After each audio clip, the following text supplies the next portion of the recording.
দাদা দাদা জব না বিজনেস কোনটা ভালো বলো তো দাদা? আরে এটা জানিস না বাবু, বিজনেস ভালো অবভিয়াসলি।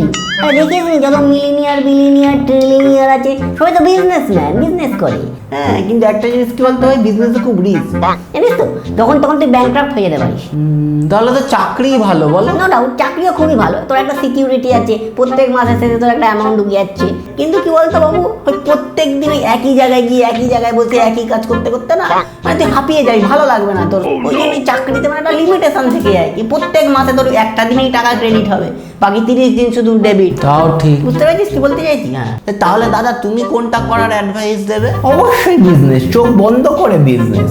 কিন্তু দাদা যদি চোখ বন্ধ করে বিজনেস করি তাহলে তো বিজনেস ডুবে যাবে। আরে বাবু ওটা কথার কথা নেই, দেখ বাবু তোর যেটা ভিতর থেকে আসছে তুই সেটাই কর। আমার ভেতর থেকে তো অনেক জিনিসই আসে দাদা, কিন্তু সেগুলো তো পাবলিক প্লেসে করা যাবে না। দুষ্টু নটি বয়, বাবু তো বড় হয়ে গেছে দেখছি। তাই জন্যই তো দাদা তোমার কাছে এসছি, এবার কিছু একটা করতেই হবে। তুমি ফুল অ্যান্ড ফাইনাল বলো কোনটা করব? তোকে ফুল অ্যান্ড ফাইনাল বলছি, তুই একটা হোটেল খুলে ফেল আমার মতো। কি হোটেল দাদা? NB hotel. এনবি হোটেল মানে? মানে হচ্ছে নিজের বাপের হোটেল, কোনো টেনশন নেই, রিল্যাক্স। ভিডিওটা ভালো লাগলে অবশ্যই লাইক করে দেবেন, কমেন্ট করে জানাবেন যে আপনাদের মতে কোনটা ভালো, জব নাকি বিজনেস। তো অবশ্যই চ্যানেলটাকে সাবস্ক্রাইব করে পাশে থাকুন, আর পাশে থাকা বেল আইকনটা প্রেস করে দিন। Stay tuned, good bye.